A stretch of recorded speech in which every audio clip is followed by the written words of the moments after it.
அதிசயங்கள் செய்கிறவர் நம் அருகில் இருக்கிறார். அற்புதங்கள் செய்கிறவர் என்றும் நமக்குள் வசிக்கிறார். 2 தீமோத்தேயு 2:13. நாம் உண்மை இல்லாதவர்களாய் இருந்தாலும் அவர் உண்மையுள்ளவராய் இருக்கிறார். அவரோ உண்மையுள்ளவராய். இந்த வார்த்தை நீங்க தியானம் பண்ணீங்கன்னா ஆண்டவரை துதிக்காம இருக்கவே முடியாதுங்க. எத்தனையோ விஷயங்களிலே நாம் உண்மை இல்லாதவர்களாக இருக்கிறோம். ஜெபத்திலே, வேத தியானத்திலே, கொடுத்த வேலைகளிலே, வியாபாரத்திலே, ஏன் சில நேரங்களில் ஊழியத்திலே கூட உண்மை இல்லாமல் இருக்கிறோம். அதற்காக தேவன் நம்மை தண்டிக்கிறதும் இல்லை, சிட்சிக்கிறதும் இல்லை, கொடுத்ததை எடுத்துக்கொள்ளுகிறதும் இல்லை, கொடுக்க போகிறதை நிறுத்தி விடுகிறதும் இல்லை. நாம் உண்மை இல்லாமல் இருந்தாலும் அவரோ உண்மை உள்ளவராய் இருக்கிறார். நமது பலகீனம் அவருக்கு தெரியும்.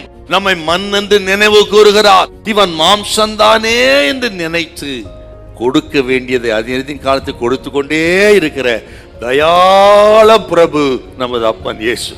எத்தனையோ விஷயம் நமது வாழ்க்கையில நாம் தேவனை விட்டு விலகினாலும் தூரமாய் போனாலும் கூட ஒருவேளை இது நிமித்தம் ஆண்டவர் இதை நிறுத்தி விடுவாரோ, இந்த சிக்ஷை எனக்கு கிடைக்குமோ, ஒருவேளை தண்டனை வருமோ என்று அஞ்சு நடுங்கின பொழுதெல்லாம் கூட அதை குறித்தே ஆண்டவர் சிந்தையில் வைக்காமல் கொடுக்க வேண்டியதை தடையில்லாமல் கொடுக்கிறார்னா அவர் தயாள பிரபு, மன்னிப்பதில் தயை பெருத்தவர்.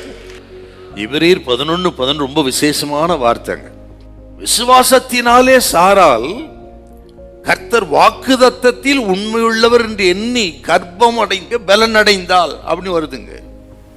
ஒரு காலத்துல விசுவாசம் இல்லாமல் தான் இருந்தால், அடுத்த உற்பத்தி கால திட்டத்தில் அவருக்கு ஒரு குமாரப்பான் சொன்ன பொழுது நகைத்தாள். ஆதியாகமம் 18ஆம் அதிகாரத்துல. அப்படி எனக்கு வயசாயிருச்சு, என் கணவருக்கு வயசாயிருச்சு, சரீரம் செத்த நினைவு இருக்கிறோம், இதெல்லாம் நடக்குமா ஆகுமா என்று சொல்லி அவிசுவாசப்பட்டு நகைத்தது உண்மைதான்.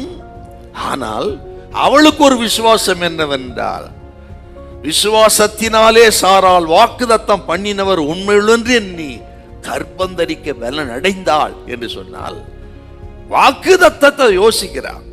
யோசித்து தேவன் யார் என்றால் வாக்குதத்தத்தில் உண்மையுள்ள தெய்வம். அவர் இதை செய்வார். என் வயதோ, என் புருஷனுடைய வயதோ, என் சரீரம் அல்ல, எல்லாவற்றையும் மேற்கொண்டு எனக்கு அற்புதம் செய்ய வல்லவர். ஏனென்றால் வாக்குதத்தம் பண்ணினவர் உண்மையுள்ளவர். அந்த விசுவாசங்க. இப்ப நீங்க விசுவாசிங்க, எனக்கு வாக்குதத்தம் பண்ணினவர் உண்மையுள்ளவர், என்னை நடத்துவார், என்னை ஆதரிப்பார், என்னை கைவிட மாட்டார். இன்றைக்கு விசுவாசிங்க. இந்த மாதத்தில் ஒரு நல்ல செய்தி உங்களை தேடி வரும். உண்மையுள்ள தெய்வம் கைவிட மாட்டார், உன்னை நடத்துவார். ஹல்லேலூயா, ஹல்லேலூயா.